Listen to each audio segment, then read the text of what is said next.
If this brings you peace, consider subscribing. It helps me keep making these stories for you. Before we begin, take a moment to prepare yourself for rest. Dim the lights around you, settle into a comfortable position, and let your body sink just a little deeper into the pillow or blanket that supports you. Breathe in slowly through your nose and out through your mouth. Let the rhythm of your breath match the gentle pace of this story. And as we wander through the past together, let your thoughts untangle like threads released into still water. Tonight, we are traveling to a distant land, a Japan of centuries past, to follow the life of a samurai warrior. Not in battle, not in the grand legends of victory and loss, but in the simple unfolding of a day. For behind the steel of armor and the sharpness of a blade lies the rhythm of daily life. Waking, eating, training, speaking, and finally sleeping. These are the quiet details that paint a fuller picture, and they are what we will linger on, slowly and gently, as the night carries you towards sleep. Imagine the sun just beginning to warm the mist that curls across rice fields in the early hours of the morning. A rooster crows, though his sound is distant and muffled by the sliding doors of a wooden house. Inside, the samurai is stirring. His name, though not the one sung in ballads, is a common one of his time. Perhaps Hiroshi, perhaps Takeda, perhaps some name we no longer remember at all. What matters is not his fame, but his place. For he is one among many who lived by a code, a class defined not only by skill with weapons, but also by duty and discipline. The tatami mat beneath him smells faintly of straw and of the smoke from the hearth, where embers still glow from the night before. His eyes open to the soft creak of wood, the rustle of cloth, the ordinary sounds of his household. Before swords are drawn or orders given, the day begins in this small and human way. The samurai sits upright, legs folded neatly beneath him, and begins with a quiet ritual. He bows his head for a moment of reflection, a practice as much about mental alignment as about spirituality. In his world, Zen Buddhism flows like a quiet undercurrent, shaping his thoughts of balance, impermanence, and simplicity. Imagine him there, spine straight, eyes lowered, breath steady. In that moment, he is not a warrior, not yet a protector of his lord, not yet the figure of history books, but a man beginning his morning with stillness. Perhaps you too can feel that calm seep into you, as if the centuries collapse and you sit beside him on the tatami floor, sharing in the silence. When he finally moves, it is with deliberate care. He washes his face with cool water brought in a ceramic basin. The shock of it brings full wakefulness, beads of water running down to his collarbone. There is no mirror of polished glass, only a hint of his reflection in the water's surface. His hair, tied in the distinctive topknot of his class, is smoothed with fingers, though it is not vanity so much as orderliness that guides him. The body, like the home, must be kept in readiness, tidy and prepared, for both reflect the mind. This is not unlike our modern morning routines, though ours may involve coffee machines or checking messages. In essence, people have always sought rituals to bridge the soft vulnerability of sleep and the sharp demands of the waking world. Breakfast is modest, rice steamed softly, perhaps miso soup, perhaps pickled vegetables set out by his household. The flavors are subtle, savory, grounding. Imagine the faint steam rising from the bowl, the way it fogs the cool air of the room. Each bite is a reminder of the land itself, the rice fields tilled by farmers, the miso fermented over long months, the vegetables preserved with patience. Even a samurai, bearer of swords and armor, depends upon the unseen labor of countless others. In this simple act of eating, he partakes of a web of life stretching far beyond the walls of his home. As he eats, conversation may be sparse. Words in the morning are not wasted lightly. The clack of chopsticks, the sip of soup, the swallow of rice, these are their own language. Once the meal is complete, he prepares for the tasks of the day. His clothing, for now, is not the full battle gear, but a kimono of simple weave, layered neatly and tied with an obi sash. The fabric brushes softly against his skin, its texture rougher than modern cotton, but familiar to him. He checks his short blade, the wakizashi, which never leaves his side. It rests at his hip like a shadow, a reminder of his station, a symbol of both protection and responsibility. Imagine the weight of it there, not heavy enough to burden, but present enough to be always felt, like the way we today might sense the phone in our pocket, a constant awareness of a tool that shapes our identity. For For him, it is not communication but honor that the blade represents. To lose it would be to lose his very place in the world. As the sun climbs higher, the household stirs further into life. Servants attend to chores. Children's laughter echoes faintly from a courtyard, and somewhere a bamboo fountain clacks rhythmically as water fills and empties. The sound is soothing, like a heartbeat, a steady counter to the busyness of the world. Our samurai steps outside, wooden sandals tapping softly against the boards, and inhales the morning air. It is cool, tinged with earth and wood smoke, with the distant scent of pine carried on the breeze. He is preparing for a day of duty, of training, of presence at his lord's estate. Yet in this moment, the world is quiet, and the horizon stretches limitless before him. But what happens once he leaves the threshold of his home? How does the day unfold for a samurai beyond the morning rituals? When duty calls, and the world outside the sliding doors demands his attention. That is what we will explore in the next part. Stepping into the day, the samurai adjusts the fabric of his kimono and lets the morning sunlight spill across his shoulders. The wooden threshold beneath his sandals is smooth from years of use, and the courtyard stones glisten faintly with dew. The world outside is waking as he is, yet already his mind is turning toward duty. A samurai is never entirely his own. His life is braided with the will of his lord, the structure of his clan, and the expectations of a society that watches carefully. Imagine the weight of this, not heavy like armor, but present in every glance, every word spoken, every gesture of courtesy. Honor, though invisible, is a constant companion. His steps lead him along narrow paths that wind through a garden tended with care. A pine leans gracefully over a pond where carp ripple the surface. The water is clear, and sunlight dances on its shifting skin. He passes this scene without hurry, but also without lingering. Beauty is noted, acknowledged, but it does not distract. For him, discipline means moving with balance between awareness and purpose. Perhaps you can picture yourself walking with him, hearing the crunch of gravel beneath sandals, feeling the morning air brush against your face, the simple grounding presence of a path beneath your feet. Soon, he approaches the small practice yard where weapons rest against a rack, waiting to be lifted. Before he joins others, there is an individual ritual to be performed. He kneels, bows his head to the earth, and breathes once more in silence. In that pause, the yard around him grows still. Birds sing from the roof beams, the wind rattles leaves, and the world seems to hold its breath. Then, slowly, he rises and draws his blade. The katana, curved and gleaming faintly, even in soft light, is not just metal. It is an extension of years of training, the focus of craft from smiths who folded steel hundreds of times until it carried both sharpness and resilience. In its reflection, he glimpses not vanity but responsibility. He holds it with both hands, careful and reverent. Training begins not with combat, but with repetition. The same cuts practiced again and again. The same movements of stance and footwork repeated until they no longer feel like steps, but like flowing water. Imagine the rhythm, the slide of a sandal across sand, the whisper of cloth as sleeves shift with each arc, the faint hiss of the blade as it cleaves the air. Over and over, again and again. It is almost like meditation in motion, a blending of body and mind until they are indistinguishable. You may notice how similar this is to repeating a mantra, or to the way we sometimes fall into rhythm with our breath. Repetition soothes. Repetition anchors. Repetition transforms that at times. Another warrior joins him, and the training shifts to sparring. Wooden swords broken strike against one another with sharp cracks that echo in the courtyard. Each clash is a conversation without words. One advances, the other retreats. One feints, the other reads the intention. It is not about victory here, but about sharpening senses, refining reflexes, and humbling the ego. No matter how skilled, the samurai must always assume there is more to learn. In that humility, there is strength. Think of it as the medieval version of endless practice drills. Less glamorous than battle, but far more important. After all, no one becomes exceptional by doing a thing only once. The training extends beyond the sword.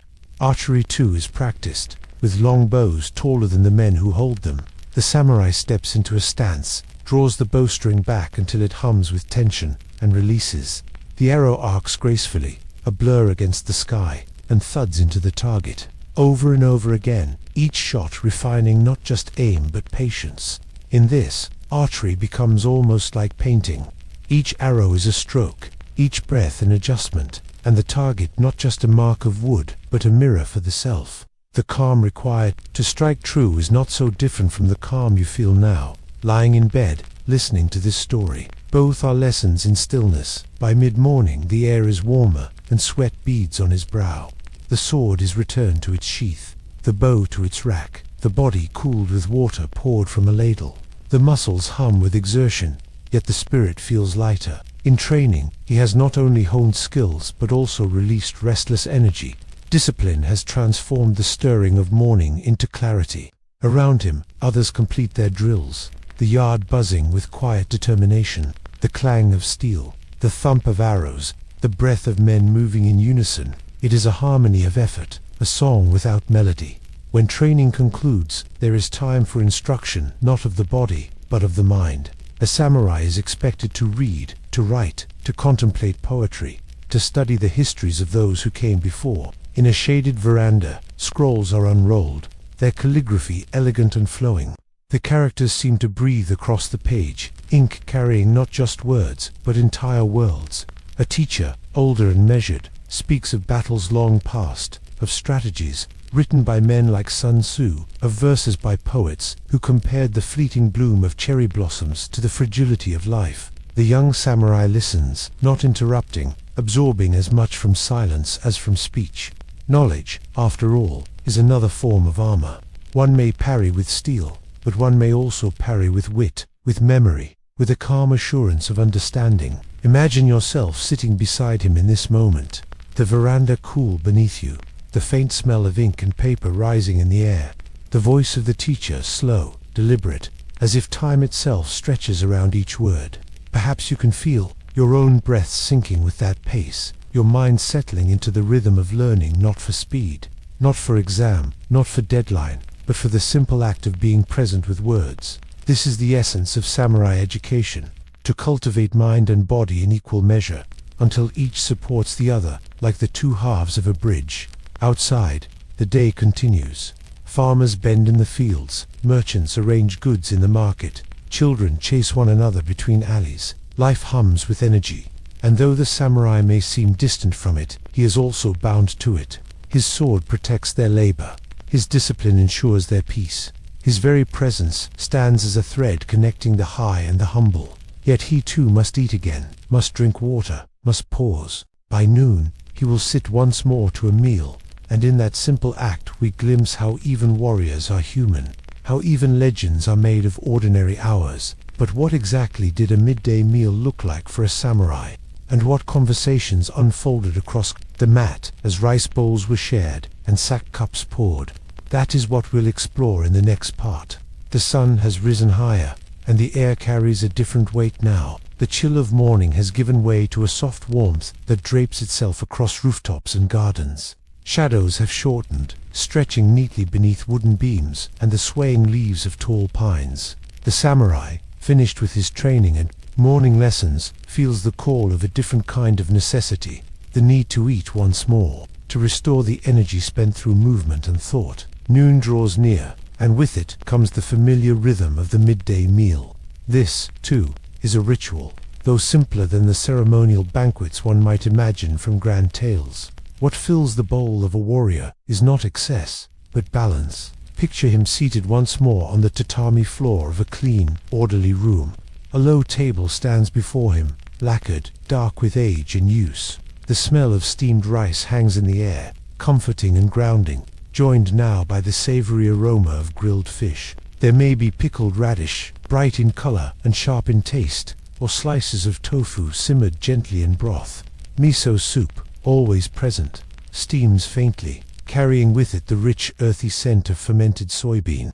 The meal is modest, yet deeply nourishing. Every bite ties him again to the land, to the rivers and seas that gave the fish, to the farmers who planted and harvested, to the craftspeople who shaped the ceramic bowls. As he lifts chopsticks, one cannot help but feel how deeply interconnected even the simplest meal can be. There is often company at these meals. Fellow warriors, household retainers, or family may sit alongside him. the space filled with the quiet murmur of voices. Conversation is rarely loud or wasteful. Each phrase is measured, respectful, and punctuated by long pauses where silence speaks louder than chatter. A remark about the quality of the rice, a thoughtful nod about a recent story or rumor from the village, a reminder of duties to be fulfilled later in the day. The talk flows gently, never rushing, like water over smooth stones. Imagine sitting there among them, listening, your own bowl warm in your hands, feeling how stillness and sound weave together into a tapestry of calm. Sake may be served, though not in the abundance of feasts. Just enough to warm the body and ease the mind, poured carefully into small cups. The gesture of pouring for another before filling one's own is itself a sign of courtesy, a reminder that service and respect are as important in daily life as they are in battle. Watch how they bow slightly as they offer the cup, how the recipient accepts with both hands, how gratitude is expressed not in elaborate words but in the simplest of nods. These quiet customs shape relationships as much as sword practice does. They are the invisible armor of social harmony. Between bites, laughter may occasionally break the quiet, soft and genuine. Perhaps someone recalls an amusing slip in training, a clumsy mistake that caused more embarrassment than harm. Even samurai, whose reputations are bound to discipline, can chuckle at small human errors. That humor, subtle and gentle, keeps pride from hardening too much. It is easy to imagine that even centuries ago, people teased one another lightly, just as we do today, in ways that bind friendships and ease the tension of serious lives. A laugh shared over a bowl of rice is as powerful in its own way as a sword raised in defense. As the meal winds down, bowls are emptied and cups set neatly aside. Gratitude is offered not with long speeches, but with a quiet acknowledgement, a bow of the head, a word of thanks to those who prepared the food. In this act, the samurai reminds himself that nothing in his day is truly his alone.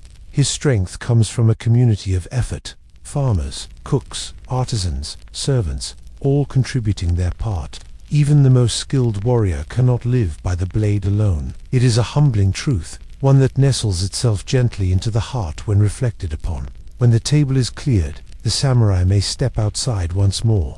The day has settled into its steady rhythm. From a nearby field, the calls of workers drift faintly across the air, a reminder that labor is constant and unending. Children's laughter may echo again, their playfulness contrasting with the quiet gravity of adult duty. The breeze carries with it scents of pine and earth, of distant wood smoke, of life unfolding in countless small ways.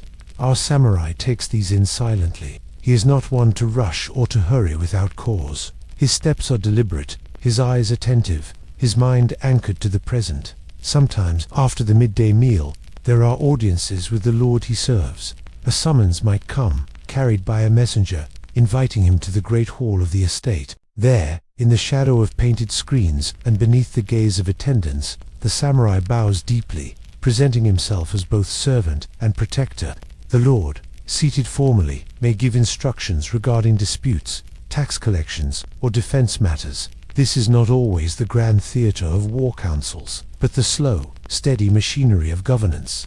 Imagine the hall itself, the polished wooden floors reflecting lantern light, the soft rustle of robes as courtiers shift, the faint scratch of brushes writing records. Every gesture matters.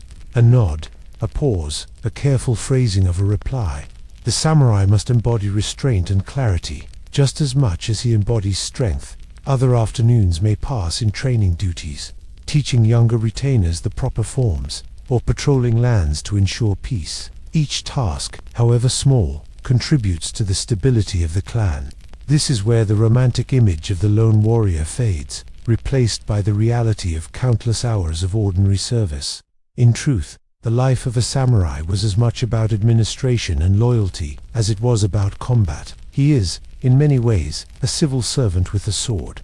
Perhaps this is surprising, but then again, most of life, even in ancient times, has always been composed of the ordinary, and it is the ordinary that sustains us.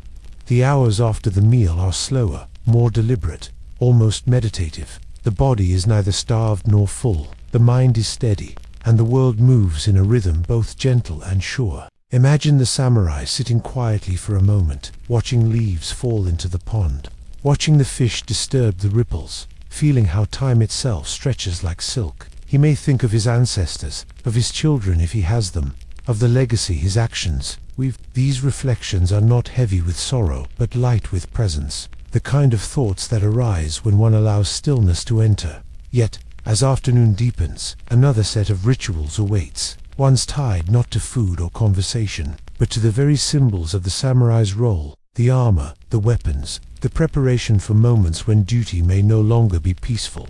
But what did it feel like to don armor, to check the ties of plates and cords, to balance the weight of a helmet on one's brow? That is what we will discover in the next part. The afternoon sun filters through paper screens, painting pale gold rectangles across the floor. Outside, cicadas hum, their steady rhythm almost like a distant drumbeat. Within the household, preparations begin for another ritual, one less about stillness and more about readiness. For the samurai, the armor he wears is more than protection. It is identity made visible, the physical expression of his role in society. And though he may not always need it in battle on a given day, the act of tending to armor is itself a meditation, a reminder that duty may call at any moment. Imagine him kneeling before a low stand where the pieces are laid out. Each section rests carefully, polished from previous care, cords neatly coiled, lacquer shining faintly. The smell is distinctive, a mix of oiled leather, lacquered plates, and faint traces of the body's past exertions. The kabuto, or helmet, sits proudly, its curved shape designed not just for protection but for symbolism. Some helmets bore fierce crests, horns or wings, elaborate designs to inspire awe or even fear. But here, in the quiet of daily maintenance, it is simply an object awaiting the hands that will place it. The samurai begins by checking the undergarments, the padded cloth that cushions against the hardness of metal and wood. The fabric is simple but crucial, preventing chafing and distributing weight. He runs his fingers along the seams, ensuring they are still strong. Next come the coat, armored sleeves that protect the arms. The feel of them sliding on is familiar, reassuring, like slipping into a second skin that recalls countless drills and countless days before. The breastplate, the D, rests nearby. He lifts it with both hands, noting its weight, neither light nor unbearable. When secured with cords around his torso, it hugs him with a pressure that is at once confining and comforting, like a reminder of the responsibility he bears. Piece by piece, the armor takes shape. The greaves over the shins, the sewed plates on the shoulders, each fastened with careful knots. Every tie matters. One loose cord could mean disaster in the chaos of combat. Yet this process is not hurried. It is done slowly, almost ceremonially, with the patience of one who knows that preparation is as sacred as action. You can imagine his breath steady, his mind focused on each knot, each adjustment. This is not unlike the way we tie our shoes carefully before a long walk, or check the locks before leaving home. The small, mindful rituals are what allow us to face the larger world with steadiness. When he lifts the kabuto at last and sets it upon his head, the world narrows slightly. The cheek guards curve close to his face, the visor shades his eyes, and for a moment the outside world is framed by steel. Yet within that frame, there is clarity. He feels both heavier and lighter at once, heavier with weight, lighter with certainty. The act of armoring is not about becoming invincible, but about aligning himself fully with his role. Without armor, he is a man. With armor, he is a samurai. It is the difference between the private self and the public self, between the soft breath of morning reflection and the steady march of duty. Weapons, too, are attended to with the same reverence. The katana is drawn slightly from its sheath, edge inspected for sharpness, polish admired for its mirrored gleam. The blade itself is centuries in the making, not just this one but the craft as a whole. Smiths spent lifetimes perfecting the art of folding steel, creating weapons that balanced hardness with flexibility, edge with resilience. To a samurai, the sword was more than a tool. It was a soul-given form. That is why he handles it not casually, but reverently, as one might handle a family heirloom or a sacred text. Beside it rests the wakizashi, the shorter blade, always at his side, always a symbol of his station. Together, these swords are his companions. He bows slightly to them before setting them at his hip, acknowledging their place in his life. On some days, he may carry a bow or even a spear, but the sword remains closest, most intimate. Imagine the feel of it against his hip as he stands, the subtle weight shifting as he moves, reminding him with every step of his role. It is not burdensome, but grounding, as if each stride becomes more purposeful because of it. Once dressed in full armor, the samurai might walk through the household or step into the courtyard. Children may pause their play to glance, eyes wide at the transformation. To them, it must feel as though a man they knew a moment ago has become something larger than life, a living statue of lacquer and steel. Servants bow more deeply, acknowledging not just the man but the station represented by his gear. The air itself seems to shift, filled with a faint hush, as if even nature recognizes the presence of readiness. But donning armor does not always mean battle awaits. Often it is worn for inspections, for parades, for reminders to allies and rivals alike of the clan's strength. Just as a suit in our time may signal professionalism in places where no fight occurs. Armor to signaled readiness, even when swords stayed sheathed. The samurai knows this. He knows that appearances can carry as much weight as actions. He wears his armor not only for himself, but as a message to the world, that he is vigilant, that his lord is protected, that his code is alive. After the fittings are checked, after the straps are pulled tight and the cords tied securely, he moves slowly at first, testing balance and weight. The creak of leather, the faint rattle of plates, the shift of cords, these sounds join his breathing, merging into a rhythm he knows well. Soon he can walk with ease, even run, even fight, the armor no longer a burden but a second body. This familiarity is the fruit of years. To us, it may seem heavy, but to him, it feels natural, almost like another set of muscles given form. As the afternoon wears on, he may be summoned to ride, to walk through the streets as a symbol of order, or to stand guard at his lord's estate. Each action is framed by the armor he wears, and yet, beneath it all, he remains human, still the man who bowed quietly at dawn, who ate rice with friends, who trained in silence. The armor is not a disguise, but a layer. Beneath the steel beats the same heart, breathes the same lungs, ponders the same fleeting nature of life. This paradox of hardness outside and fragility within is what gives the samurai's existence its tension and its beauty.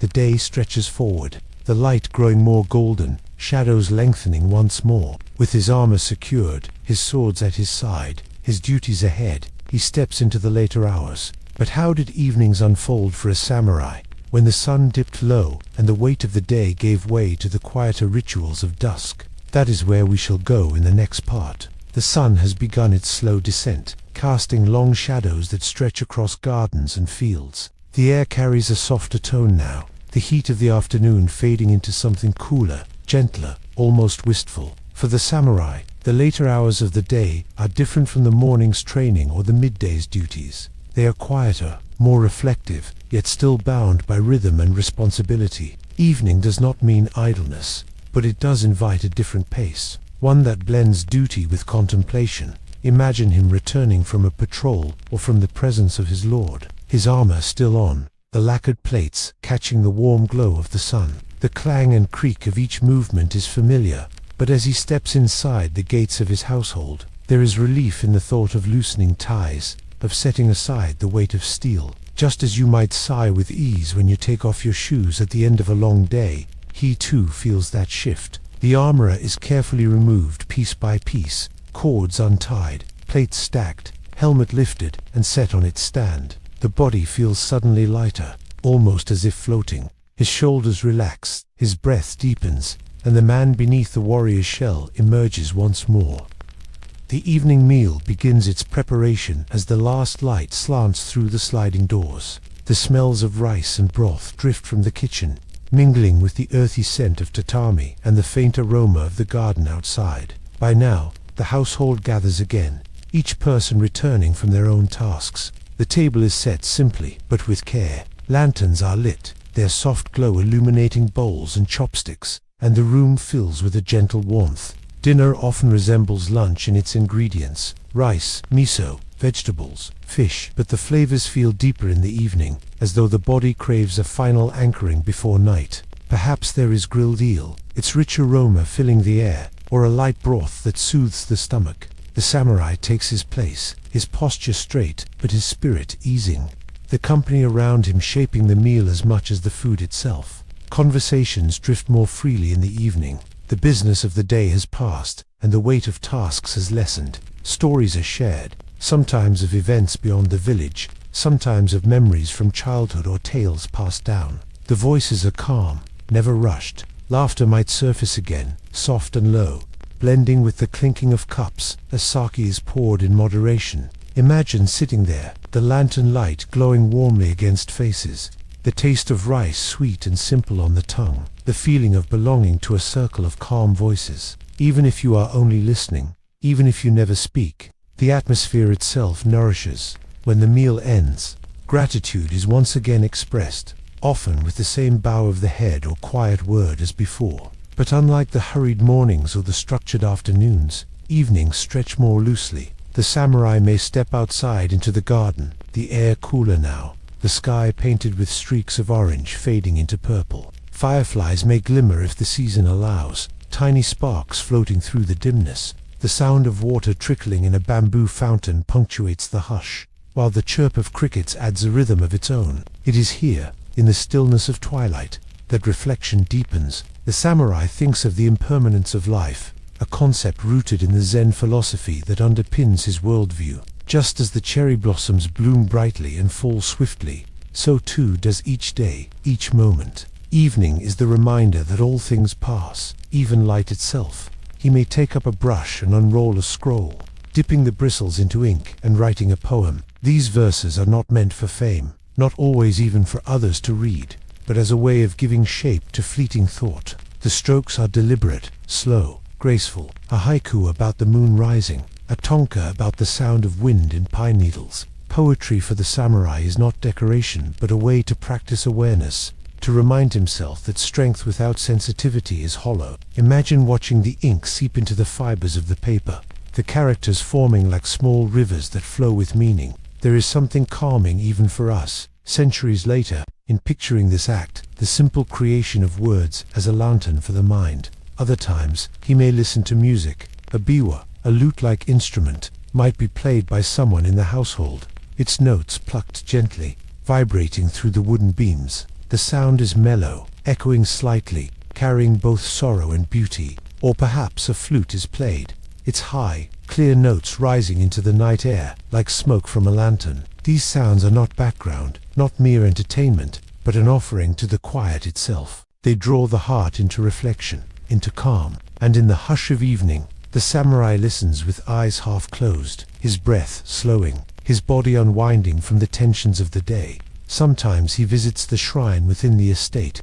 lighting incense that coils upward in fragrant spirals. The scent of sandalwood or pine resin fills the air, mingling with the coolness of night. He bows his head, palms together, offering thanks for another day, seeking guidance for what is to come. The flicker of the flame casts shadows that dance across the wooden beams, reminding him once more of the fragile line between light and darkness, life and death. This nightly act roots him in humility, reminding him that no matter his skill or status, he remains a small piece in a larger tapestry. The evening hours also carry moments of teaching, when younger retainers may gather around him to listen. He might speak of strategy, of the lessons of past battles, of the importance of discipline, even when no one is watching. His voice is calm, his tone patient, never rushing. To teach is also to learn, and as he explains these truths, he hears them anew himself. The flicker of lanterns illuminates eager faces, and the quiet of the evening is filled, not with noise, but with shared wisdom. Perhaps you can picture yourself among those listeners, resting on the tatami, hearing words that echo across centuries, words about honor, loyalty, and impermanence. Eventually, the lanterns burn lower, the voices grow softer, and the household prepares for rest. But the samurai's day is not entirely over. Night holds its own rituals, its own quiet challenges, and its own mysteries. For what did the samurai dream of, and how did he prepare himself for the uncertainty that came with sleep? That is what we will explore in the next part. The evening quiet deepens as lanterns flicker low, and the hum of insects outside grows more insistent. Within the walls of the household, the rhythm slows, each person preparing in their own way for the coming night. For the samurai, who has carried the weight of armor and the responsibility of duty through the day, The transition into night is both a physical release and a mental reckoning. Sleep does not come suddenly. It is guided by small rituals that allow the mind to lay down its burdens. As carefully as the armor was set aside hours earlier, imagine him seated once more upon the tatami floor. Posture straight, eyes lowered. Before sleep, reflection is essential. He reviews the day in his mind, not with judgment, but with clarity. Where was he patient? Where was he quick to act? Where could he have shown greater balance? This quiet inventory is less about perfection and more about alignment with the code that defines his life. Bushido, the way of the warrior. To him, honor is not a trophy displayed for others, but a constant practice, like the breath. Each night, he turns inward to ensure the thread of his actions remains unbroken. Incense may burn once more, a stick placed carefully in its holder, smoke curling into the dimness. The smell is earthy, calming, a bridge between the conscious and the unconscious. He breathes it in, eyes closing, hands resting lightly on his knees. Around him, the house grows quiet, servants retiring, voices fading to whispers, footsteps soft against the wooden floors. In this hush, meditation deepens. Imagine yourself sitting beside him, your own breath, slow and steady, the fragrance drifting around you. The world narrows, not in fear but in peace, until all that remains is the simple pulse of being alive in this moment. When at last he rises, it is to prepare his space for sleep. There is no towering bed, no mattress as we know today. Instead, the futon is laid upon the tatami mats, a simple roll of cloth and padding, neat and sufficient. The samurai lies not in indulgence, but in order. He smooths the bedding with care, for even rest is part of discipline. Disorder in the room would reflect disorder in the heart. To us, this may seem rigid, yet there is a strange comfort in the thought of tidying before sleep, of leaving no clutter to crowd the mind. Perhaps you've felt it too, how a tidy space can lead to a calmer night. His weapons, though not needed in sleep, are never far. The wakizashi rests near his pillow, within reach should danger stir. It is not paranoia, but preparedness, a habit etched by a world where peace is never permanent. To sleep without one's blade would feel as strange to him as leaving a door unlocked might feel to us. This closeness is both practical and symbolic,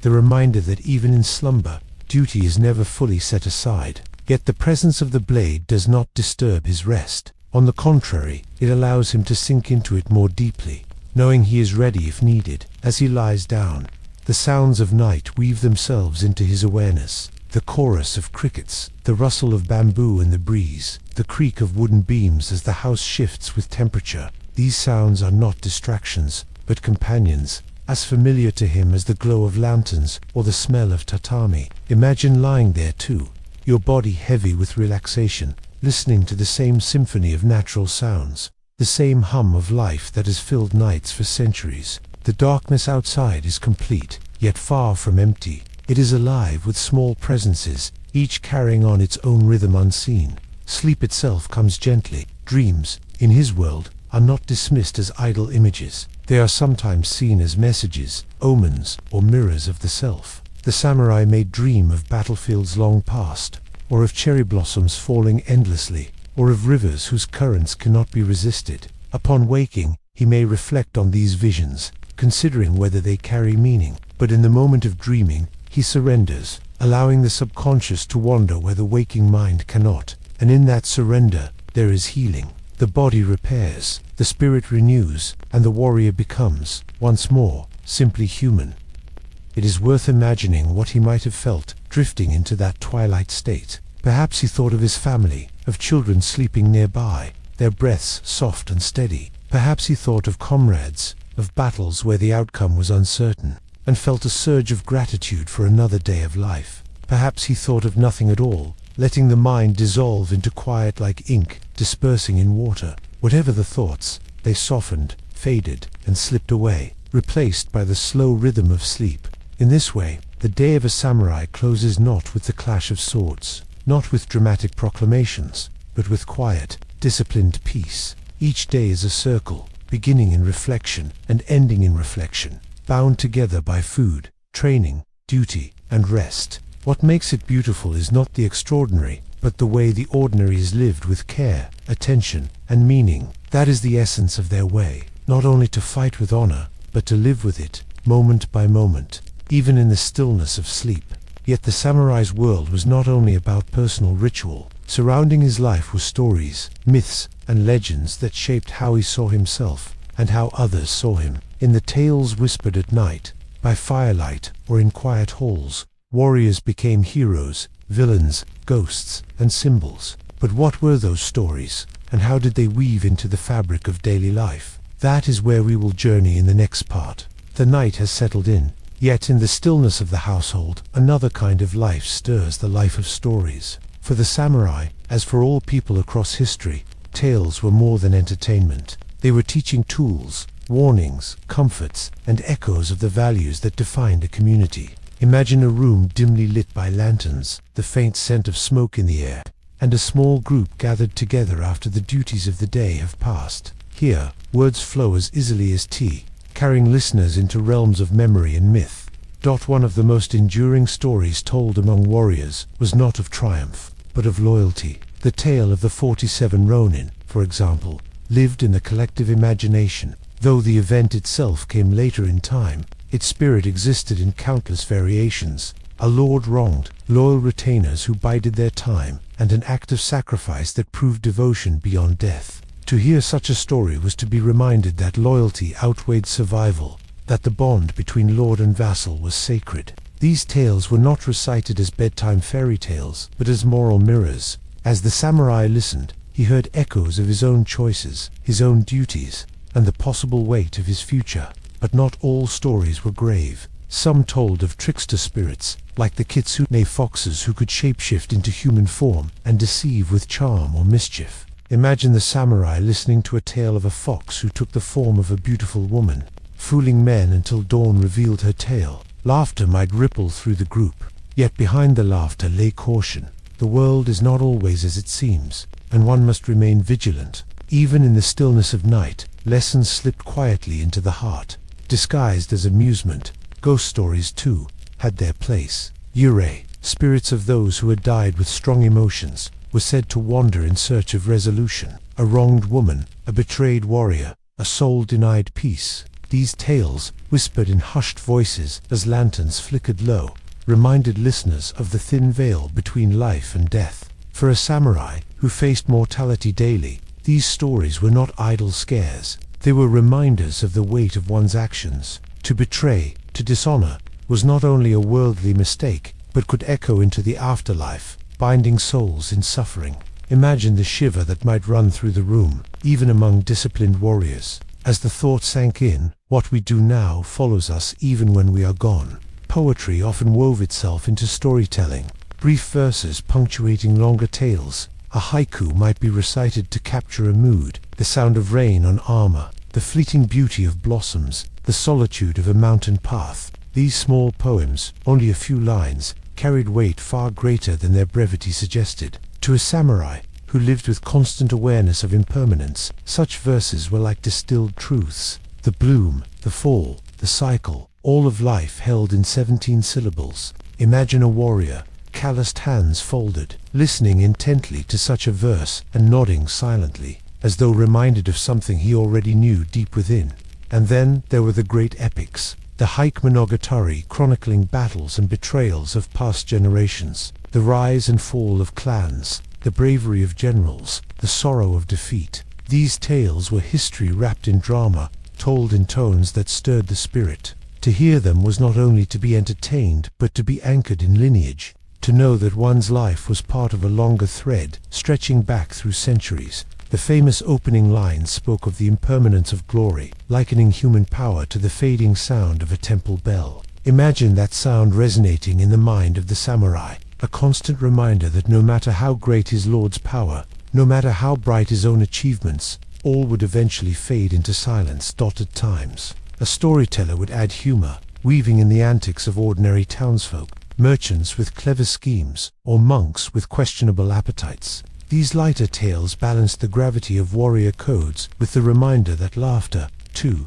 belonged in life. A samurai might chuckle quietly at a joke about sake brewed too strong, or about a farmer who outwitted a tax collector. The humor was soft, never loud or crude, but enough to ease the edges of tension. Imagine the relaxation of shoulders, the shared smile, the sense of community in those moments. Even warriors needed to laugh, to remember they were human.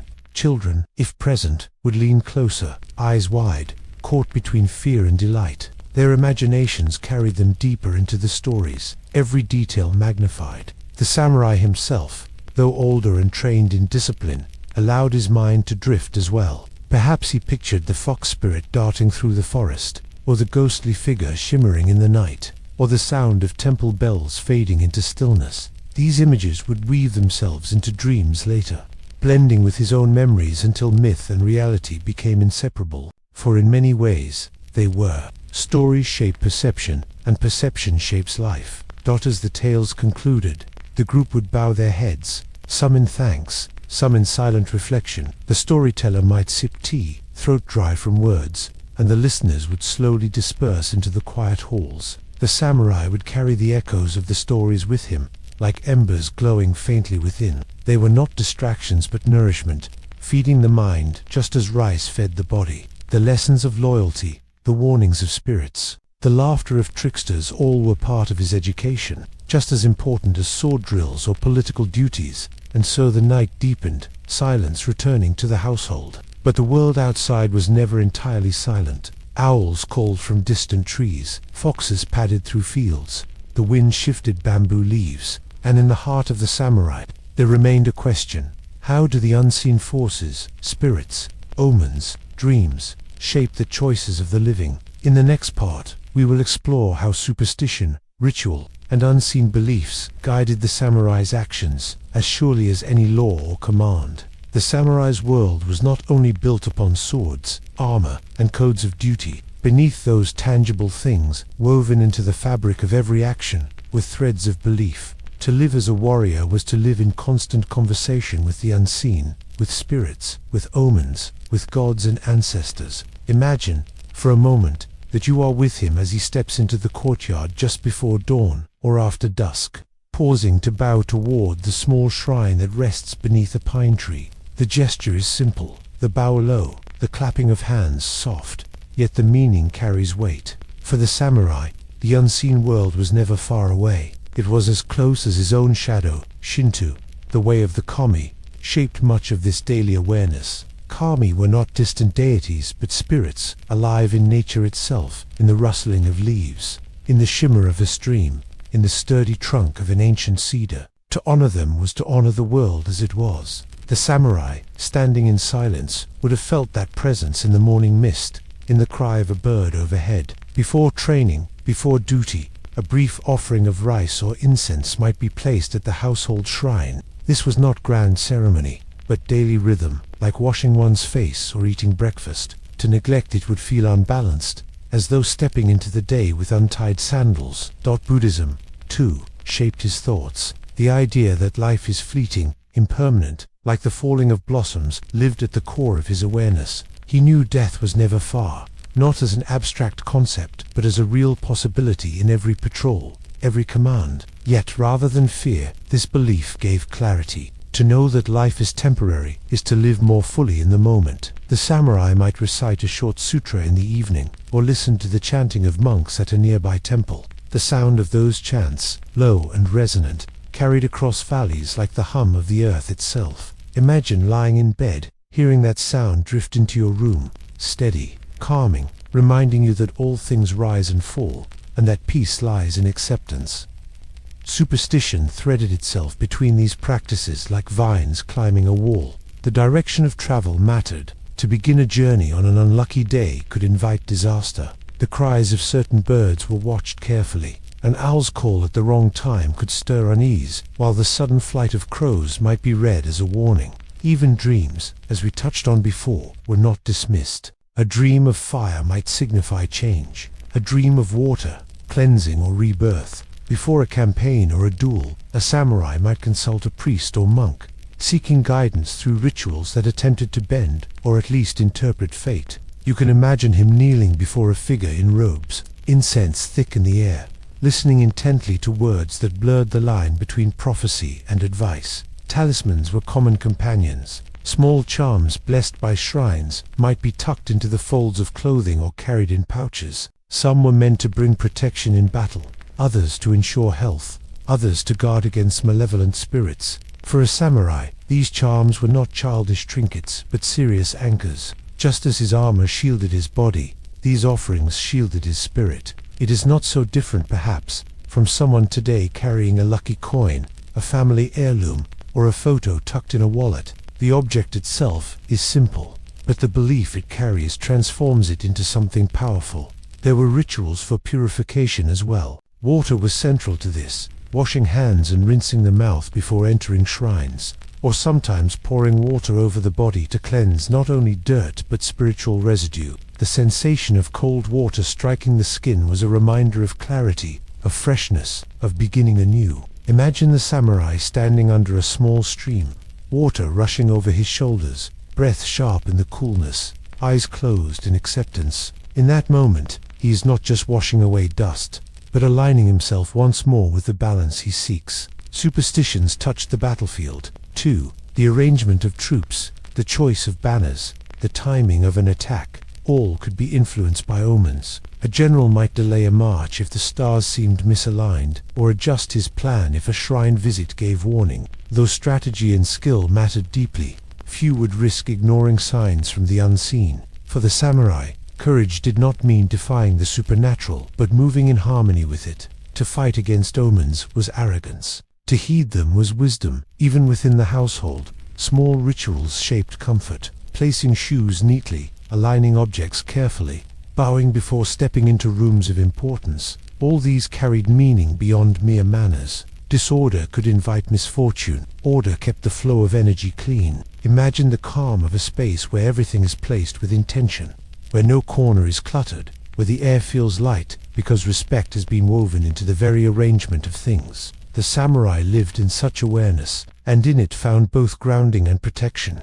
Perhaps the most profound superstition was the awareness of ancestors. To the samurai, family lineage was not only remembered, but actively present. Ancestors watched, guided, judged. Their approval or disappointment was not distant but immediate, felt in the marrow. To dishonor oneself was to dishonor generations before, to stain the line that carried into the future. At family shrines, offerings of food or incense were made.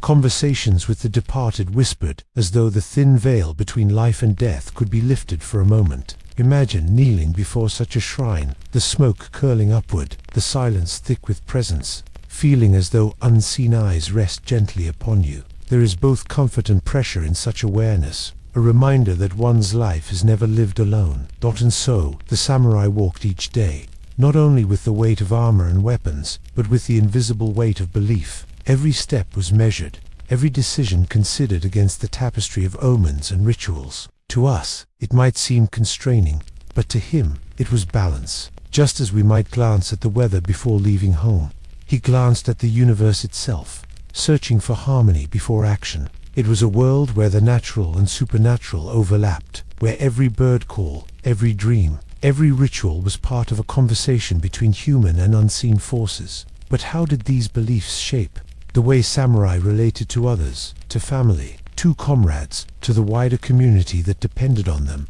What did loyalty and human connection look like within a life framed by discipline and spirituality? That is the path we will walk in the next part. When we think of the samurai, we often picture the lone warrior, armored and silent, sword gleaming in the sunlight. But the truth of his life was never so solitary. Behind the steel and discipline were bonds of blood, of camaraderie, and of community. The code of Bushido emphasized loyalty above all, and that loyalty was not confined to a single lord. It stretched like threads into every corner of his life, to family, to comrades, to those who relied on his strength for their safety. To understand a samurai fully, we must see him not just as an individual, but as part of a web of relationships, each one binding him with invisible cords. Imagine the household in the early evening. The samurai's children, if he has them, are gathered in a corner, their laughter a counterpoint to the seriousness of his day. They play with wooden toys or mimic sword drills in exaggerated, clumsy motions, their small hands gripping sticks as though they were katanas. The samurai watches with quiet amusement, though he does not always show it openly. His role as father is shaped by the same principles that guide his role as warrior: patience, instruction, example. He knows that his children learn not only from what he says, but from what he does. The way he bows, the way he speaks, the way he eats, all become lessons silently absorbed. Even in his leisure, he teaches. The wife of a samurai, too, carries immense responsibility. She oversees the household, manages finances, ensures that servants are directed and supplies maintained. She may even be trained in defense, wielding the naginata, a long polearm to protect home and family should danger come. Loyalty between husband and wife was not often expressed in romantic words, as we imagine today, but in shared duty and trust. To the samurai, knowing his household was secure allowed him to focus fully on his obligations outside, and for her, the knowledge that he upheld his honor brought stability and respect to the entire family. Imagine the quiet exchanges between them, not extravagant declarations, but small acknowledgments, a nod, a glance, a shared silence that spoke of partnership. Beyond family, comradeship among fellow warriors was equally important. Training yards and battlefields forged bonds that were difficult to describe yet undeniable in their depth. Side by side, enduring drills, sparring, and long campaigns, samurai built relationships rooted in trust. One warrior might depend on another to guard his flank, to hold the line, to share food in lean times. These bonds often lasted a lifetime, remembered long after battles were over. Around a fire at night, the samurai might sit with comrades, sharing simple meals, exchanging quiet jokes, or recalling past encounters. The laughter in those moments was different from household laughter, less carefree, more knowing, forged by shared risks. Imagine sitting by that fire, hearing the low voices, seeing the glow of flames reflected in eyes that have seen danger, yet still sparkle with warmth. Loyalty to one's lord, however, overshadowed all. The samurai's oath bound him to serve, protect, and, if necessary, die for his master. This was not blind obedience, though at times it appeared so. It was a relationship of reciprocal duty. The lord provided land, protection, and honor, while the samurai gave service and devotion. Breaking this bond was unthinkable, worse than death. Stories of warriors who gave their lives rather than betray their lord were held up as the highest examples of honor. Imagine the weight of such devotion, to wake each day knowing that your very existence is tied to another's, that your identity and your family's security depend upon your unwavering loyalty. It is both a burden and a source of pride. The community itself, too, felt the presence of the samurai. Farmers, merchants, artisans, all looked to him not only as a figure of authority but as a protector. His duty was not merely to fight wars but to ensure order, to settle disputes, to prevent chaos. Walking through a village, the samurai might be greeted with bows, with respect tinged by a measure of fear. His sword represented justice, but also the power to enforce it. This relationship was delicate. Too much severity could breed resentment. Too much leniency could invite disorder. The balance required wisdom, and the samurai was always conscious that his actions rippled outward. A kind word could strengthen loyalty. A harsh gesture could fracture it. Even in leisure, these bonds remained visible. Festivals might bring samurai and townsfolk together, lanterns lighting streets, music filling the air, stalls offering food and games. The samurai, though restrained, could smile at children's antics, watch dances, or sip sake alongside commoners. For a moment, the divisions of rank softened, replaced by shared humanity. Imagine wandering through such a festival, the smell of grilled fish and sweet rice cake, the laughter of children chasing paper lanterns, the hum of shamisen strings plucked in rhythm, and seeing the samurai there, not as a distant figure, but as a man among people, grounded in the same joys of life.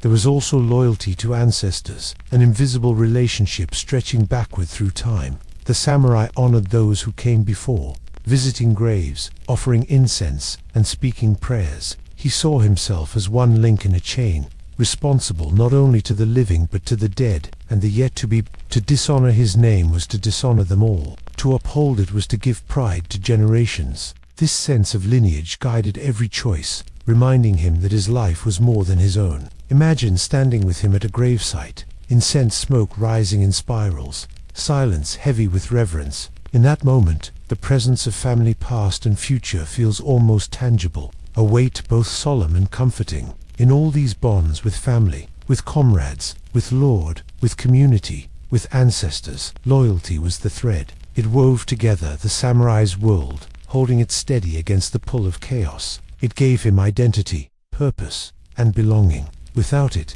he would be adrift. With it, he became more than a man with a sword. He became part of a living, breathing tapestry of duty and care. Yet loyalty, as powerful as it was, could also lead to conflict. What happened when loyalties collided? When duty to one's lord clashed with duty to one's family, or when loyalty to comrades pulled against loyalty to law? These were the moments that tested a samurai's heart most deeply. And in those moments, the rituals of honor, sometimes leading even to sacrifice, came into play. What those sacrifices looked like, and how they defined the samurai's way, is what we will explore in the next part. Honor was the backbone of a samurai's existence, the invisible shield that guided him even when armor and swords were set aside. To live with honor was to be aligned with the way of Bushido, the way of the warrior, and to lose honor was to lose the very essence of being. Yet honor was not always simple. It often demanded sacrifice, and sometimes it asked more than a man wished to give.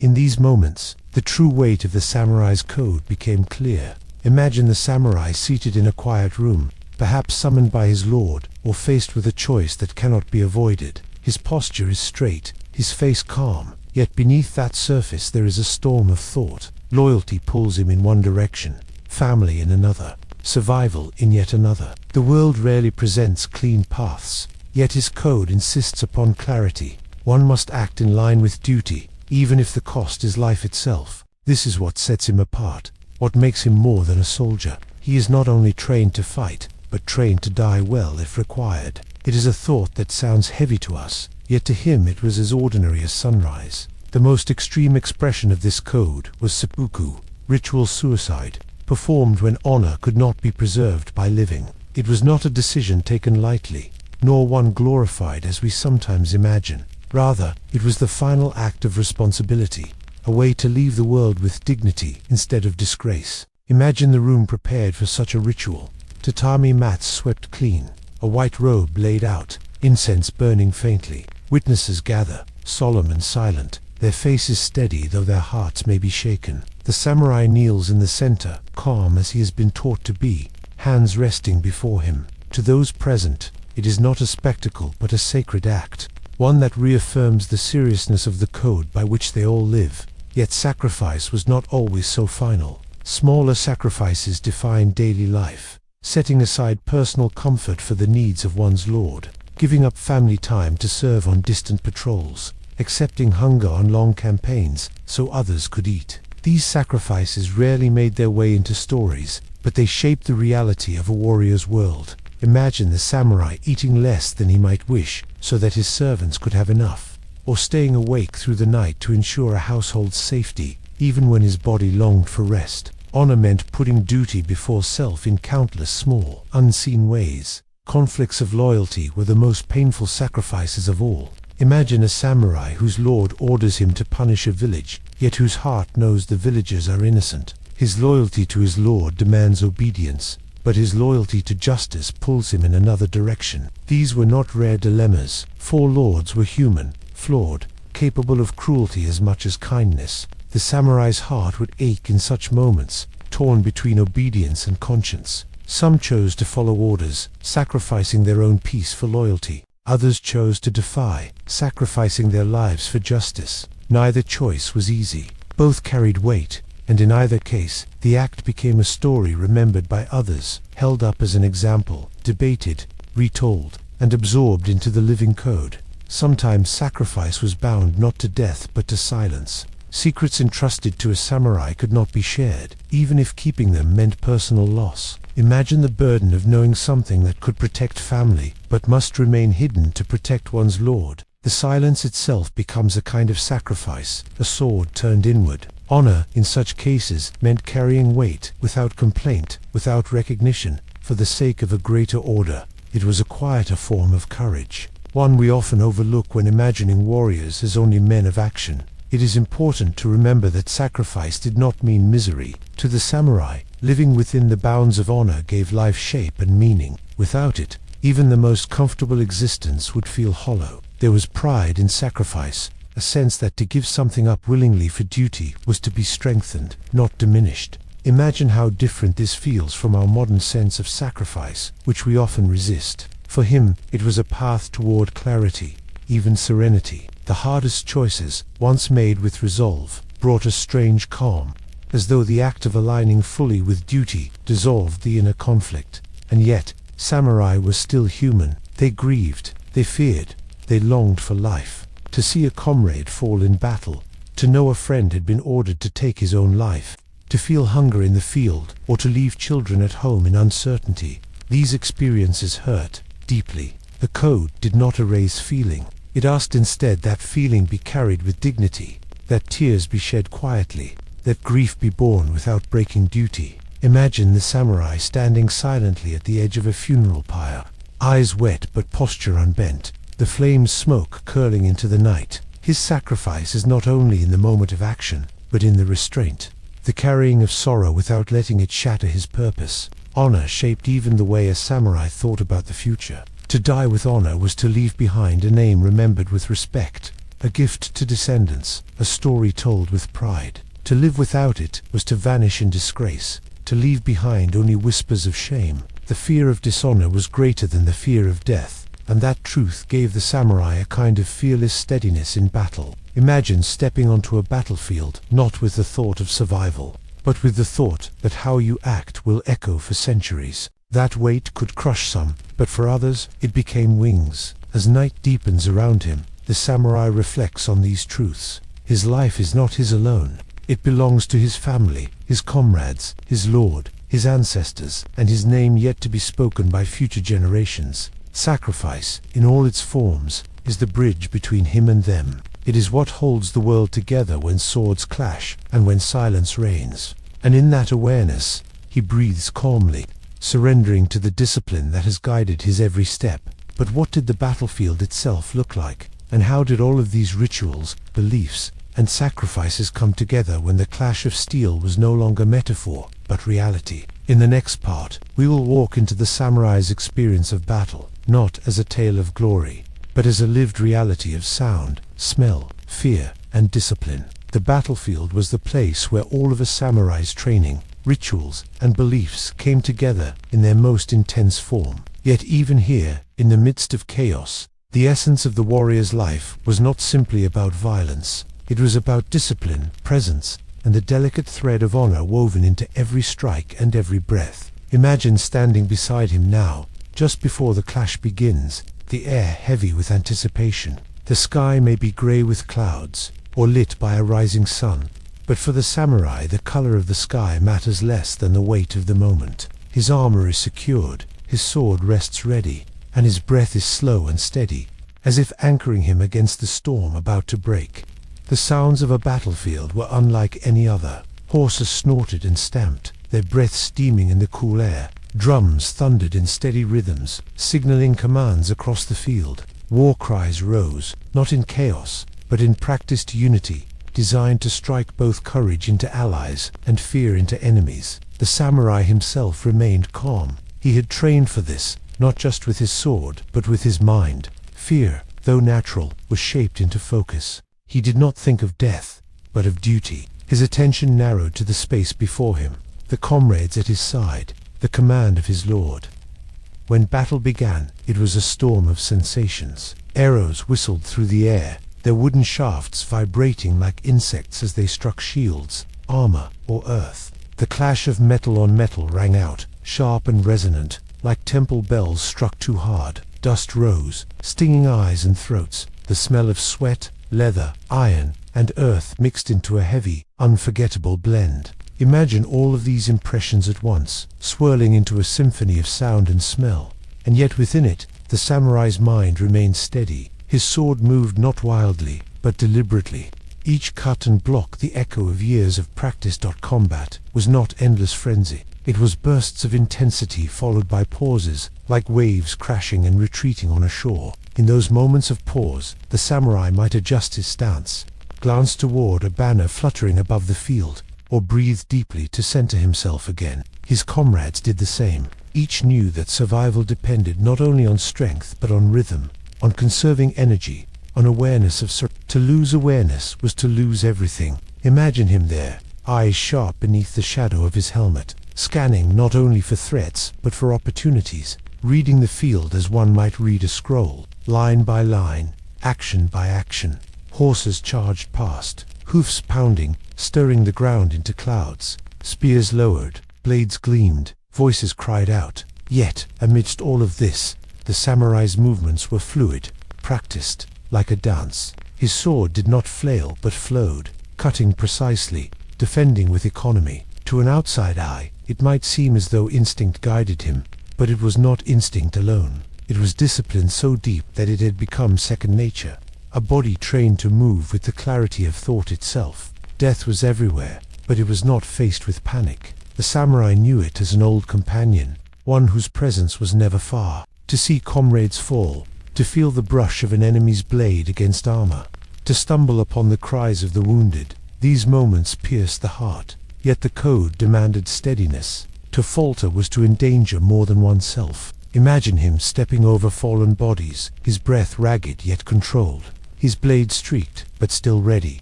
his eyes forward. Each movement is less about self-preservation than about service to his lord, his clan, his code. There was strategy woven into the chaos. Banners waved commands across the smoke-filled air. Drums shifted rhythms to signal maneuvers. Messengers darted between groups, voices carrying instructions. The samurai trusted these signals, trusted his comrades, trusted the pattern of the battle as much as his own blade. Trust, after all, was as essential as skill. Imagine how it felt to be one thread in a great woven cloth, small, yes, but vital. His role might be a single strike, a single defense.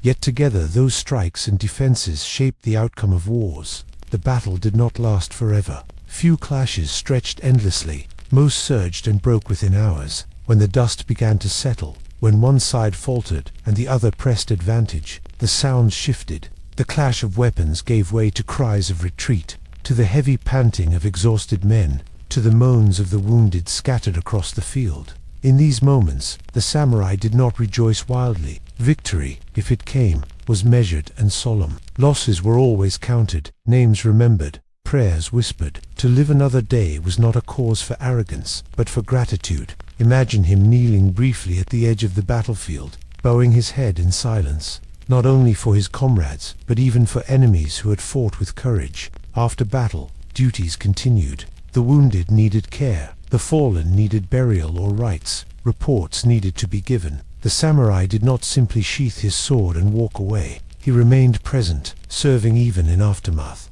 Blood was washed from armor, blades cleaned and sharpened, horses tended. Ritual was woven even into recovery, for the line between sacred and ordinary never vanished. Honor extended to how one behaved after a fight, not only during it. To us, the battlefield might seem a place only of fear and chaos. Yet to the samurai it was also a place of clarity. In that crucible, all distractions fell away. What mattered was loyalty, discipline, presence. Life and death hung in each breath, and so each breath carried meaning. There was no space for idle thoughts, no room for vanity. Imagine that feeling for a moment, the sharpness of being utterly present, every sense engaged, every action deliberate. It is not so different from moments in our lives when time seems to slow, when the world narrows, when we are more alive than usual. For the samurai, the battlefield was one such place, though far harsher than most of us will ever know. As dusk fell after a battle, the sky often glowed red with sunset, as though mirroring the blood spilled below. Yet the samurai did not linger on horror. Instead, he carried forward the lessons, the memories, the renewed awareness of impermanence. Each battle was not only a test of skill, but a reminder of how fragile life is, how quickly blossoms fall. And with that reminder came resolve, to live the ordinary hours with the same dignity as the extraordinary ones. But what happened after battles ended, when samurai returned to quieter seasons, when peace stretched longer than war? How did they fill their days when swords were not drawn, when fields were not echoing with drums? That is what we will explore in the next part. Not every day of a samurai's life was spent in armor, nor did every season bring the call of battle. In fact, much of his existence unfolded in times of relative peace, when swords stayed sheathed and the concerns of governance, learning, and culture came to the forefront. These were the quieter years, yet they were no less important. For it was in these spaces between wars that the samurai cultivated the balance of body, mind, and spirit. To live only as a fighter would have been a narrow existence. To live also as a student, a patron, and a participant in art and ritual was to become whole. Imagine him waking on such a day. No patrols to lead, no summons from his lord to attend a council of war. Instead, the morning begins with the same careful rituals of washing, meditation, and breakfast.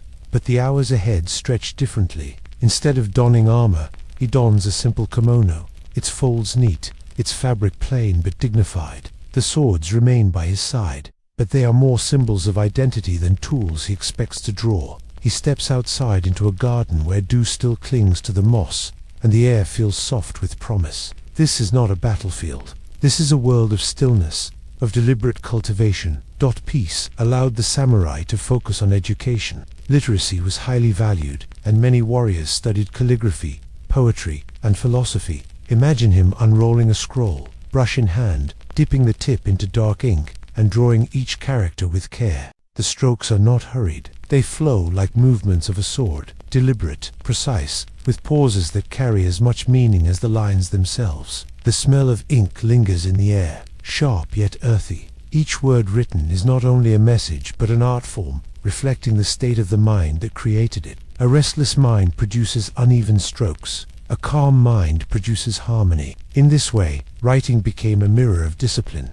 Poetry was another path of expression. The samurai often composed short verses, haiku or tonka, that distilled entire experiences into just a few lines. A verse about cherry blossoms falling might remind him of the fleetingness of life. A verse about the moon reflected in water might remind him of clarity and impermanence. These poems were not meant for grand publication, but for reflection, for sharing with close friends, for framing an insight in words so spare they felt almost like breath itself. Imagine him sitting by a window, brush hovering, then writing, "On the quiet pond, a single élève, as drifting autumn has arrived." Such a line, so simple, carried more weight for him than any long speech. It was a way of being present with what was.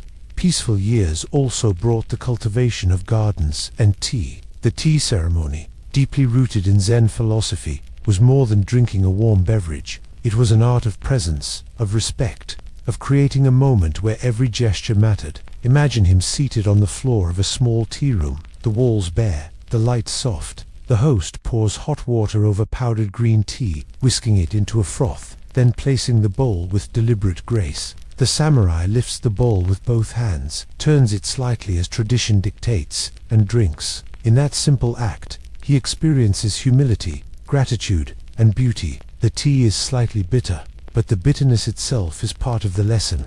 Life is not always sweet, yet it can always be savored. Music and theater also filled peaceful seasons. Samurai attended no plays, with actors in masks, moving slowly across the stage, their gestures deliberate, their voices resonant. The themes often explored the impermanence of life, the presence of spirits, or the sorrow of longing. To the samurai, these plays were not escapism, but reflections of truths he already carried. The slow, stylized movements mirrored the discipline of his own life, where nothing was rushed, where every action carried intention. Imagine sitting in the dimness of a theater, the smell of incense heavy in the air, listening to the haunting sound of a flute as an actor glides across the stage, his mask frozen in sorrow. It was not about realism, but about essence. Even in peace, training continued. The sword must remain sharp, the body ready. But training in these times often took on a meditative quality rather than one of urgency. Sparring was less about immediate preparation for war and more about refinement, about seeking perfection of form. The samurai might train with wooden swords, his movements flowing like water, repeating each cut until it became not just action but meditation. Archery, too, was practiced not only for accuracy but for calmness. The release of the arrow was seen as a reflection of inner balance. If the mind was scattered, the shot would falter. Imagine him at the archery range, bow taller than himself, breath slow, arms steady, releasing the arrow and watching it fly in a clean arc. It was less about the target and more about the harmony between body and spirit. Peace also allowed for study of philosophy. Texts like the Analects of Confucius or the writings of Zen monks offered guidance on morality, governance, and the nature of existence. The samurai might read under the light of an oil lamp, his face calm as he turned each page, his mind absorbing the teachings that connected duty to wisdom. He sought not only to be skilled with weapons, but to be wise in counsel, able to serve his lord, not merely as a soldier, but as an advisor. This blend of martial and intellectual cultivation gave the samurai class its unique shape. Yet peaceful times also carried challenges. Without battles to prove their worth, some warriors grew restless, uncertain of their role. The sword was meant for protection, but in long years of peace, it could feel heavy, its purpose unclear. Discipline kept the samurai steady, but beneath the surface, questions sometimes stirred. Who am I, if not in war? What does loyalty mean when the world is calm? These questions lingered, whispered not always aloud, but they shaped the soul nonetheless. For some, art and philosophy answered them. For others, the tension never quite left. And yet, in these quiet years, families grew, friendships deepened, and the bonds of community strengthened. Peace allowed the samurai to live not only as warrior but as husband, father, student, and patron. Imagine him walking through his garden at dusk, the lanterns glowing softly, the air filled with the hum of crickets. His sword rests at his side, but it is quiet, undrawn. His heart, too, is quiet, grateful for the stillness, aware that it may not last forever, but present enough to savor it while it does. For the samurai, both war and peace were teachers. War taught him about mortality and courage. Peace taught him about presence and meaning. Together, they wove the fabric of a life that was both disciplined and deeply human. But what of the legacy the samurai left behind? The way their world shaped Japan long after their era faded. That is what we will explore in the next part. As centuries passed, the samurai's world stretched beyond the narrow confines of a single day. His actions, his choices, even his quiet rituals, all rippled outward into history. To live as a samurai was not only to serve a lord or protect a family in the present moment, but to leave behind a mark that endured long after swords were laid down and voices grew silent. Tonight, let us drift into the legacy of the samurai, not in the clamor of battles retold, but in the way their values, their practices, and their presence shaped Japan for generations to come. Imagine walking through a quiet temple garden today, moss soft beneath your feet, the wooden beams weathered by centuries of rain and sun. Somewhere nearby stands a stone carved with a warrior's name. He may have lived 400 years ago, but his memory lingers, not in grandeur, but in the calm respect with which visitors still bow their heads. The samurai left behind not only stories of combat, but an enduring sense of what it meant to live with discipline, loyalty, and awareness of impermanence. That quiet stone, humble yet enduring, is part of the legacy. One of the most profound gifts of the samurai was the code of Bushido, the way of the warrior. Though not a written law book, but a lived philosophy, it influenced not only the warrior class, but the entire culture. Loyalty, honor, courage, self-discipline, these values spread outward, shaping expectations in households, in governance, in art, even long after the samurai class was formally abolished in the late 19th century. Bushido's echo remained, a thread woven into Japan's identity. It was not always followed perfectly, of course. No ideal ever is. But the aspiration itself became a guide. Imagine how those words, loyalty, honor, courage, continued to resonate even now, as though whispered by voices long gone. The samurai also left a legacy of education and art. Their practice of calligraphy, poetry, and philosophy elevated these pursuits into cultural treasures. The haiku, so brief, yet so vast, became a form cherished worldwide. The tea ceremony, once a quiet act of Zen-inspired awareness, spread as an art of hospitality and reflection. Gardens shaped by samurai patrons still exist today, their stones and ponds arranged with such precision that even centuries later they inspire calm in those who walk their paths. Imagine yourself wandering through such a garden, a pond reflecting the sky, a stone lantern half covered in moss, and feeling the same quiet the samurai once felt. This too is their legacy. Their martial legacy was equally enduring. Swordsmanship schools founded by samurai masters continue to this day, their teachings preserved like flowing rivers. The discipline of archery, once a practical skill of war, evolved into Kaido, the way of the bow.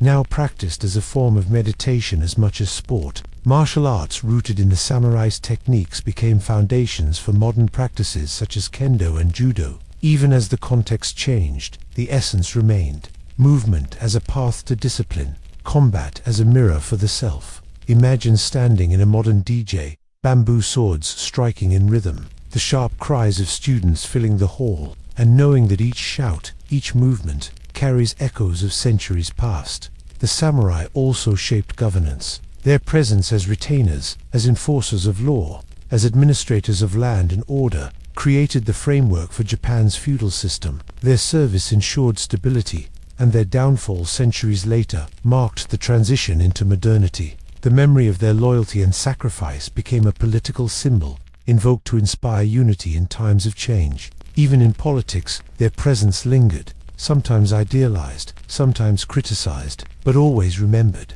Legends of famous samurai became part of the cultural imagination. Names like Miyamoto Musashi, the wandering swordsman and author of the Book of Five Rings, live on not just in history books, but in novels, films, and plays. Musashi's reflections on combat as a path of philosophy remain studied today. Far beyond Japan, applied in places as surprising as business strategies or sports psychology. Imagine him centuries ago, writing by candlelight about the rhythm of battle, and then imagine those same words guiding someone today in a completely different context. That is legacy, when words leap across time and still feel alive. The samurai also shaped identity, through their presence in stories told to children. Tales of bravery, of sacrifice, of trickster defeats, and honorable stands became part of bedtime stories and folk wisdom. These tales did not only entertain, they educated, subtly embedding values of loyalty, courage, and awareness of impermanence into young hearts. Even now, people recall hearing such stories from grandparents, stories of warriors whose names were less important than the lessons their lives carried. Imagine the soft glow of a lantern, a child's eyes wide, a voice reciting a tale of a warrior who chose duty over fear. The story ends, but the lesson lingers. Their downfall, too, became part of their legacy. When the Meiji Restoration swept away the samurai's official role in the 19th century, many mourned the loss of a class that had defined Japan for centuries. Yet, in that ending, the myth of the samurai grew stronger. Their way of life became romanticized, idealized, retold as a symbol of discipline in a modernizing nation. They became both real history and imagined archetype, living in two worlds at once, the dusty scrolls of chronicles and the bright pages of legend. The contradiction only deepened their mystique. Even in the modern world, the samurai remain present. They appear in films, in novels, in paintings, in the imagination of people far beyond Japan. Sometimes the portrayals are accurate, sometimes fanciful, but always rooted in a fascination with their blend of steel and spirit, discipline and humanity. People today admire their calm in the face of impermanence, their ability to blend martial skill with poetic reflection. Imagine how striking that balance would feel even in our own lives, to be both sharp and gentle, disciplined and aware, active and reflective. This ideal, more than the details of their battles, is what carries forward. The samurai's legacy is not one of perfection. They lived in a world of hierarchy, of violence, of contradictions, but within that world, they carved out a way of living that still resonates: to live with presence, to honor loyalty, to respect impermanence, to cultivate both body and mind. Their swords may now rest behind glass in museums, their names etched into history, but their spirit flows quietly through art, ritual, philosophy, and even the stories we tell to comfort ourselves at night. As we drift further into this reflection, we see that legacy is not only about what one does in life, but about what remains when the body is gone. For the samurai, that remainder was honor. For us, perhaps, it is something simpler: kindness, patience, attention. Both are threads that carry forward. But as we near the end of our journey, another question arises: what can we learn from them now, in our own lives? How do their rhythms and values speak to us across centuries? That is what we will reflect on in the next part. The centuries may separate us from the samurai, yet as we drift through their world, we begin to see that their lessons are not locked in the past. They were people who rose at dawn, who ate rice and fish, who trained their bodies and their minds, who laughed quietly with their families, who listened to stories, who bowed before shrines, who worked and who worried. In many ways, their lives were not so different from ours, shaped by rhythms of duty, of community, of change. And though their swords gleamed in ways we will never know, their truths are truths we can still feel today. Consider their awareness of impermanence. The samurai lived each day knowing that death might come quickly, whether in battle or by command. Rather than collapse under that weight, they used it to sharpen their presence. To know that blossoms fall is to cherish them while they bloom. To know that battles end is to stand steady within them. For us, too, life is fleeting. We may not face the clash of steel, but we face uncertainty, change, and loss in quieter ways. The lesson whispers gently, do not take your moments for granted. Eat your meal with presence. Watch the evening light with gratitude. Speak kindly, for words may outlast you. This is the echo of Bushido, not in grand gestures, but in daily awareness. Their discipline is another teaching.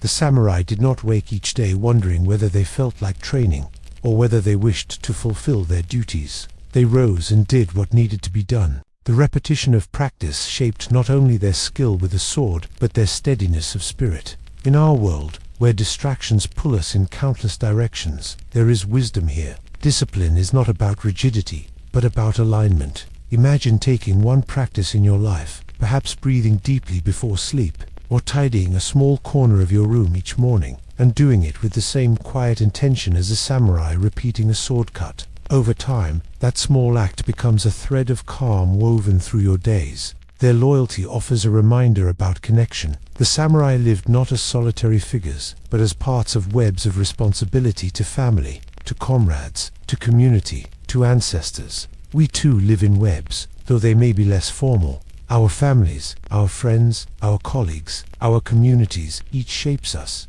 each relies on us. Loyalty for us may not mean laying down life in battle, but it may mean showing up when someone needs us, keeping our word, being steady in relationships. The samurai remind us that honor is not an abstract concept. It is practiced in how we treat those around us, in the choices we make each day to stand by others. There is also the lesson of balance. The samurai were warriors, yet they were also poets, gardeners, students, and patrons of art.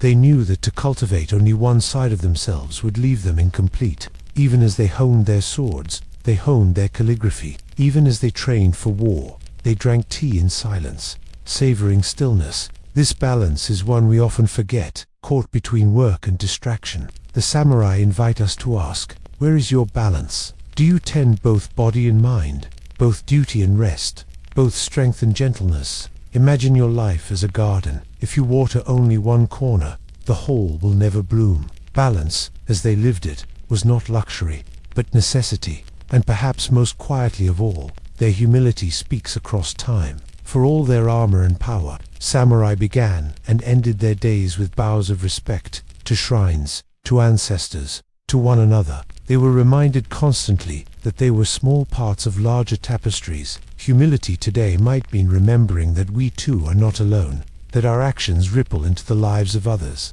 that our successes rest on the unseen labor of many. When you eat, think of the farmers, the cooks, the makers of bowls. When you walk into a building, think of the hands that built it. The samurai knew these truths, and they bowed in recognition. We can bow too, in our own ways. Imagine for a moment living one day in their spirit. You rise with intention, breathe with awareness, eat your meal slowly, practice something with discipline, treat others with loyalty, balance, work with stillness, and bow with humility. At the end of the day, you reflect, not in judgment but in gratitude, on what you lived. It is not a dramatic life, not filled with sweeping battles or impossible quests, but a simple, steady life of meaning. This is the lesson of the samurai, that even in an age of swords and armor, the heart of life was not in spectacle, but in presence. It is comforting, isn't it, to realize that across centuries, human beings have always sought the same things: stability, meaning, connection, beauty, awareness. The samurai found theirs through rituals shaped by their world. We can find ours through rituals shaped by ours. The particulars differ. We may scroll through screens instead of unrolling scrolls. We may drink coffee instead of tea. We may write messages instead of poetry. But the essence is the same: attention, discipline, balance, loyalty, humility, these are timeless. And so, as we reach the end of this part of the journey, the question arises, what happens when the day of the samurai finally ends, when centuries pass, and we look back not only on what they taught but on what their lives mean to us in the quiet moments before sleep? That closing reflection, where the story falls back into our own lives, is where we will go in the final part. And so, our journey through the life of a samurai comes to its close. We have walked with him from dawn to dusk, from the creak of tatami beneath his waking body to the stillness of night where dreams carried him beyond himself. We have seen him train with sword and bow, share rice with family and comrades, kneel before shrines, laugh softly at tales, and sit steady in the face of sacrifice. We have felt the weight of his armor, the sharp presence of his sword, the calm rhythm of his breath, the sorrow of loss, and the joy of simple rituals. We have stepped into the battlefield with him, and we have lingered with him in the quiet gardens of peace. Now, as lantern light flickers low in the mind, it is time to pause and reflect on what all of this means for us. What makes the samurai so enduring in memory is not only their swords or their battles, but their way of living. They knew, deeply, that life is fleeting. Every cherry blossom that fell reminded them, every battle that ended reminded them, every prayer whispered at a shrine reminded them. To them, impermanence was not frightening but clarifying, and so they chose to live with presence, with loyalty, with care. Imagine carrying that awareness into your own days, waking and eating, working and resting, speaking and listening, all done with the knowledge that each moment is both fragile and precious. There is peace in that, and strength too. Their discipline also shines as a lesson. The samurai trained endlessly not because they expected every day to be war, but because they knew that discipline steadies the heart, whether in war or peace. Their drills, their calligraphy, their tea ceremonies, their poems, all of it was practice in presence, practice in patience. For us, discipline may not mean swinging a sword 1,000 times at dawn. It may mean showing up for ourselves in smaller ways, finishing what we start, returning to a habit that grounds us, practicing kindness even when it is difficult. Discipline, lived gently, becomes a form of love. Love for life, love for those around us, love for the future we help to shape. Their loyalty reminds us that life is not lived in isolation. The samurai lived for family, for comrades, for lord, for ancestors, for community. Each choice he made rippled outward, shaping lives beyond his own. In our world, loyalty still matters, though its forms may differ. To show up for a friend, to keep promises, to protect what we love. These are our forms of loyalty, and when we live them with sincerity, we too become part of something larger, something that stretches beyond ourselves. Their balance, too, speaks to us. Warriors who wrote poems, fighters who tended gardens, men in armor who paused to save a tea. They remind us that strength and gentleness are not opposites, but partners. We, too, need balance. Work balanced with rest, ambition balanced with gratitude, focus balanced with play. When both sides of our lives are tended, we bloom more fully, like a garden watered in every corner. And perhaps most softly of all, their humility remains their deepest gift. The bows at shrines, the respect to teachers, the gratitude for meals, the awareness of ancestors, all were threads of humility. For them, humility was not weakness but wisdom, the acknowledgement that life is larger than any one person. We too can bow in our own ways to the earth, to the people who make our lives possible, to the fleeting beauty of the world around us. To bow is to remember we are part of something vast, and that realization brings both calm and comfort. Now, as you lie here listening, imagine yourself in the tatami room once more, lantern flickering low, the air filled with the faint scent of incense. Outside, crickets sing, and the moon glows silver against the dark sky. The samurai, our quiet companion through this journey, lies down on his futon, his sword nearby, his breath soft and steady. He has lived his day fully with duty, with reflection, with presence. He has nothing more to do but rest. And so do you. Take a slow breath in, and release it gently. Feel the weight of your body sink into the bed, the way his body sank into the tatami. Allow yourself to let go of the day, its noise, its concerns, its small battles. Like the samurai, you have done enough. You are enough. All that remains now is to rest. As you drift towards sleep, remember this: beauty changes, but the need to be seen, to be connected, to be remembered, never does. The samurai sought honor in his time. In ours, we may seek kindness, or balance, or love. The forms shift, but the heart remains the same. Across centuries, across cultures, across all the noise of history, human beings have always sought meaning in their days. Tonight, you have walked with one of them, and in walking with him, perhaps you have touched a piece of your own meaning too. If this brought you calm, consider subscribing so we can share another journey together. It helps me keep making these stories for you, and I love knowing this little community of peace continues to grow. Comment where you're listening from tonight. I love seeing how far this sleepy little circle reaches. And if you know someone who dreams of surviving a day in medieval times, share this with them and see what they think. For now though, let the story fade. Let the samurai's breath become your breath. Let his calm become your calm. Close your eyes, rest your mind, and as sleep takes you, carry with you the quiet truth he lived by. Life is fleeting, and that is what makes it beautiful. Good night.